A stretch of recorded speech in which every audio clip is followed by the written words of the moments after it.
Hi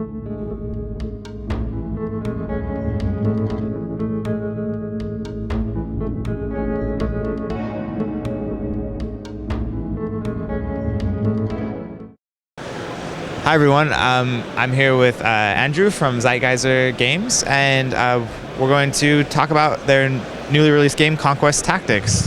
Hi.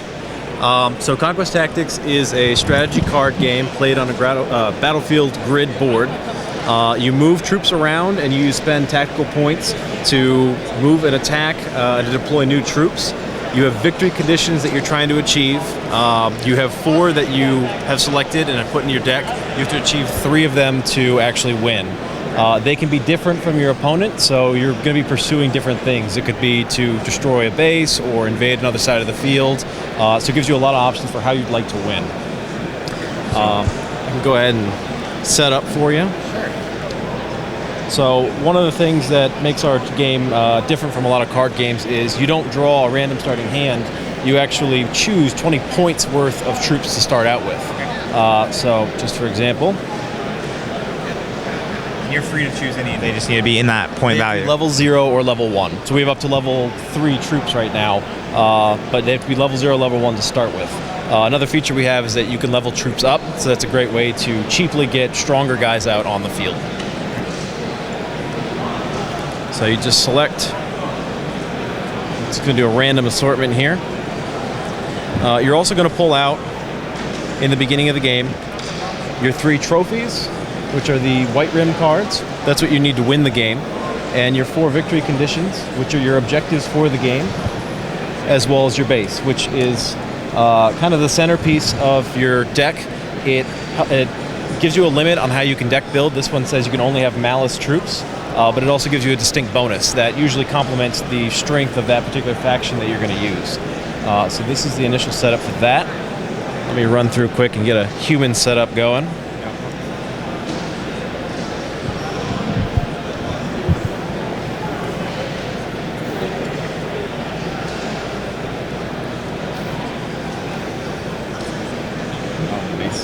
Yeah, pull those out as well.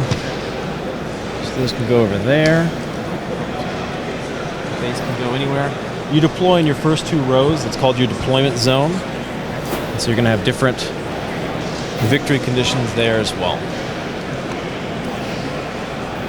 So turns in Conquest Tactics are simultaneous. So you're going to be following the steps of the Triumph. It's our turn sequence simultaneously. So you generate tactical points. You start with 5 in the beginning. Resupply your hand, so you draw a hand of 5 every turn.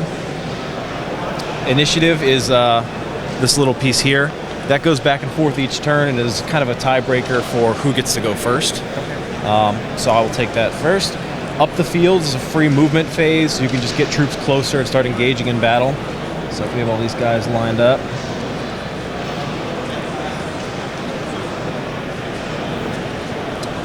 I have initiative, so I go first, so I just move this guy, move that, and it would just continue on until you'd moved everyone that you wanted to move. It's optional and you can pass, and each character gets to move 1 space for free. After that, you do mobilize, which is when you get more troops out onto the field. Again, you're going to be spending your tactical points to do that, so you have to manage your resources pretty carefully, especially in the beginning when you only have 5 to start with. So what you can do is you can either pay points outright to put something down on the field. For example, this costs 2. So I could pay 2 points and attach it to someone. Another option you have is to discard cards from your hand in what's called burning cards to get more points for deployment. So for example, I can burn 3 cards, so I'm going to discard them. You get 2 points per card, so that'll be 6. And then you can spend that. This costs 4 and this costs 2. To attach it to anybody you want, or to put a new troop out on the board. And then the other player would do that as well. Once you get through that, you get to the play phase, which is the actual combat of it all. This is when your points start to really matter, because if you have more than I do, then you would get to go. If we're tied, whoever has the initiative gets to go. So for right now, we both have 5. I have the initiative, so I can show you how combat works. So these guys are adjacent, they can attack, so my guy is going to attack this guy. His attack cost is 1, it says on the card, so I'll pay 1 point It's going to do 2 damage. Every troop has a health, cost, a attack, and a counter attack. So he'll do 2 damage to this guy, but most troops also have a counter attack. So this guy is going to actually hit back for 1 damage. So you can never kind of get away scot-free if you're in melee attacks. Ranged attacks are a different story. They don't get counter attacks, so they're a little more beneficial in the right circumstances.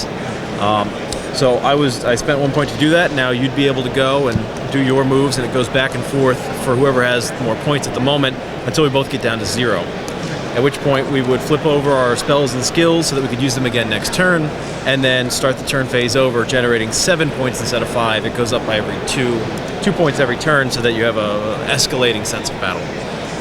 So in a nutshell, that's how it works. Great, and your base, I assume, remains static, is that correct? It stays in one place. It can be attacked, it can be destroyed. That's one of the victory conditions for some of the armies, is to destroy the base. The other thing it does is, like I said, every base has a specific bonus. If you destroy that, you don't get that bonus anymore. So it's kind of a 2-fold hit if you destroy their base. Great. And so it appears there's different factions of it, or different armies? Factions right now. We have the Malice, which are kind of the evil horde of this world. We have the humans, which are kind of jack of all trades. And then we have what we consider our flagship race. It's back.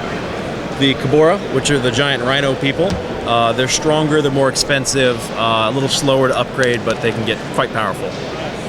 Great. And so I know this is newly released here at Origins. In the box, do you receive all of the factions? You get all 3 factions. You're going to also get 4 promo cards that are there to encourage deck building. The decks we've assembled are pretty good, but we know a lot of people love to make their own custom decks, so we've given you some extra cards to really enable you to mix factions and create your own customized deck. Great. How will expansions be coming out in the future? We have actually already developed 100 new cards with art and card balancing and whatnot, so we're looking to get those out as soon as possible. People have been already asking for expansions, so we're looking to get one out by the end of the year. How that's going to work is that set is going to complement these 3 factions. You're going to have new cards, new troops, new spells and skills for each of the different armies.